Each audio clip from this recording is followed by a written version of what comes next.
Kisah ini adalah untuk mereka yang tidak puas dengan hidupnya dan meyakini bahwa orang lain selalu lebih bahagia. Untuk memahami kisah ini, simaklah sampai akhir.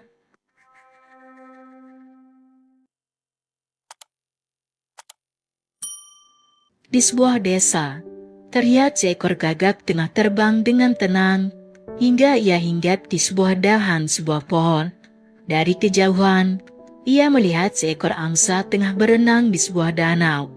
Bulu angsa yang putih bersih telah menarik beberapa penduduk desa untuk melihatnya. Si gagak yang tertarik dengan hal itu pun memutuskan untuk mendekat. Namun saat ia tengah hinggap di sebuah lampu taman di dekat para penduduk desa, ia mengalami kejadian yang tidak menyenangkan. Beberapa penduduk desa mengibaskan tangan atas kehadirannya, menandakan bahwa mereka tidak senang ia berada di sana. Si gagak berpikir bahwa mereka mungkin khawatir jika ia akan membuang kotoran di atas mereka, hingga ia memutuskan untuk hinggap di tempat yang cukup renggang dengan para penduduk desa.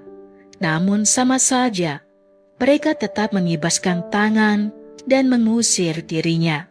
Ia merasa sangat kecewa dengan perlakuan yang ia dapatkan. Perlakuan yang berbanding terbalik dengan si angsa yang memiliki bulu yang menawan. Dengan penuh kekecewaan, si gagak segera beranjak dari tempatnya dan terbang menjauh dari desa itu menuju sebuah hutan. Di atas sebuah pohon, ia tidak bisa menahan air matanya. Ia menyayangkan nasibnya dan harus hidup dengan bulu hitam yang tidak menarik.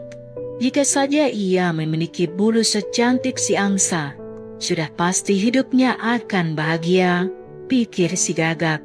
Kejadian pilu itu ternyata menarik perhatian seorang biksu yang sedang bertapa di bawah pohon yang dihinggapi si gagak.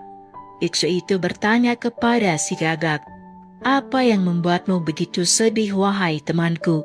Si gagak yang menyadari bahwa pertanyaan itu ditujukan kepadanya pun menjawab, "Aku kecewa karena buluku hitam legam dan sama sekali tidak menarik untuk dilihat. Apa yang bisa aku lakukan untuk membuatmu bahagia, wahai temanku?" tanya si biksu kembali. Si gagak menjawab, "Bisakah kamu mengubahku menjadi angsa?" Si biksu tersenyum kemudian menjawab dengan tenang, "Tentu, aku bisa membuatmu menjadi angsa. Tapi sebelum itu, aku ingin kamu pergi menemui si angsa. Tanyakan kepadanya, apakah dia bahagia dengan hidup yang dia jalani." Si gagak yang antusias dengan jawaban sang biksu pun menyetujui syarat itu. Ia tidak menyangka bahwa sang biksu ternyata mampu mengubah dirinya menjadi angsa. Tak lama berselang, si gagak pun sampai kembali di danau yang beberapa waktu lalu ia tinggalkan. Di sana ia melihat si angsa yang dicarinya masih berenang dengan anggun di pinggir danau. Melihat para penduduk desa sudah tidak di sana, si gagak pun tidak menyia-nyiakan kesempatan itu untuk mendekati si angsa dan bertanya, "Wahai angsa, kamu pasti burung paling bahagia di desa ini. Bulumu putih bersih. Siapapun yang melihatmu pasti terpesona dengan kecantikanmu. Apakah kamu bahagia dengan hidupmu yang seperti ini?" Si angsa tertunduk, lalu kemudian memberikan jawaban yang membuat si gagak terkejut.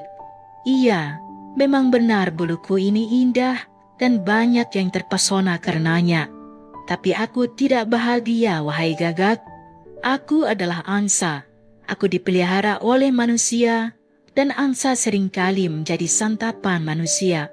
Aku bahkan tidak tahu jika besok aku masih bisa berenang di danau ini." Jawaban itu membuat si gagak bergidik ngeri, sekaligus kasihan dengan hidup si angsa. Hingga ia kembali bertanya, "Lalu menurutmu, siapakah burung paling bahagia di desa ini?"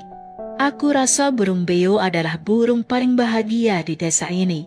Ia memiliki bulu yang indah dengan berbagai macam warna. Tidak sepertiku yang hanya memiliki satu warna," ungkap si angsa. Mendengar jawaban itu, Si gagak pun mengucapkan terima kasih kepada si angsa, kemudian berlalu mencari keberadaan si burung beo. Setelah pencarian yang cukup melelahkan, ia akhirnya menemukan si burung beo tengah bertengger di ranting sebuah pohon di tengah hutan. Si gagak mendekatinya lalu bertanya, "Hai burung beo, kamu pasti burung paling bahagia di hutan ini. Burungmu memiliki berbagai warna yang indah. Itu pasti membuat orang-orang sangat menginginkan keberadaanmu. Apakah kamu bahagia dengan hidupmu?" Si burung beo menjawab dengan gelagat yang cukup aneh. Kepalanya terus saja menengok kiri dan kanan dengan gelisah. "Benar sekali, wahai gagak. Aku memiliki bulu dengan berbagai warna yang sangat indah dan semua mengharapkan kehadiranku. Sebab itu, para manusia terus memburuku. Aku tidak bisa hidup dengan tenang. Aku tidak bahagia, wahai gagak." Jawaban si burung beo seolah juga menjadi jawaban atas perilakunya yang terus memantau keadaan sekitar. Membayangkan hidup di dalam sangkar yang sempit membuat si gagak memurungkan niatnya untuk meminta si biksu mengubah dirinya menjadi seperti burung beo. "Lalu menurutmu, siapakah burung yang paling bahagia di desa ini?" tanya si gagak lagi kepada si burung beo. "Aku rasa meraklah burung yang paling bahagia di desa ini. Dia memang juga ditangkap oleh manusia, namun dia diberikan kandang yang luas dan bebas. Juga tidak ada yang bisa menandingi keindahan bulu si merak," ungkap si burung beo. Tanpa menunda waktu, si gagak pun segera mencari keberadaan si burung merak di sebuah kebun binatang di pinggiran desa itu. Tidak butuh waktu lama, ia pun menemukan si burung merak dan segera bertanya, "Sungguh indah bulumu, wahai merak." "Benar," kata si burung beo, "tidak ada yang bisa menandingi keindahan bulumu. Sudah pasti kamu burung paling beruntung di dunia ini.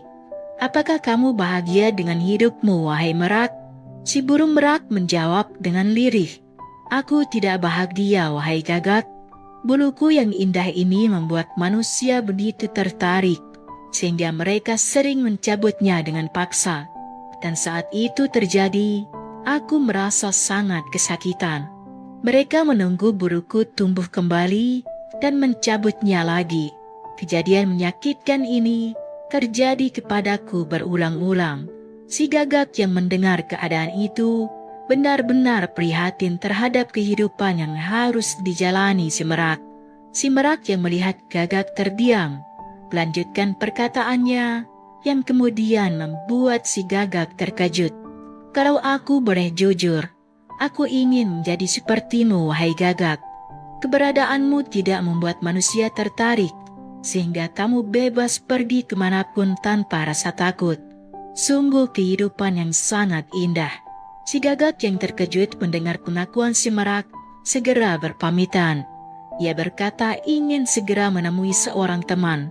Dan hari itu, untuk pertama kalinya, si gagak merasa sangat bahagia karena ia terlahir sebagai seekor gagak. Ia kemudian kembali menemui sang biksu yang masih terduduk di bawah pohon yang sama. "Wahai biksu yang bijaksana, aku sudah tidak ingin menjadi burung yang lain. Aku bersyukur dengan apa yang aku punya." Teman-teman, jika kita melihat dalam hidup kita, kita akan menemukan bahwa kita memiliki masalah yang sama. Kita sering membandingkan hal yang tidak perlu dalam kehidupan kita, dan kemudian membuat kita sedih dan membenci kehidupan kita. Kita tidak lagi menghargai apa yang kita punya, sehingga membuat kita terjebak dalam lingkaran kekecewaan. Fokuslah pada hal yang kamu punya, bukan malah mencari apa yang tidak kamu miliki. Karena akan selalu ada yang memiliki lebih atau kurang dari apa yang kita miliki.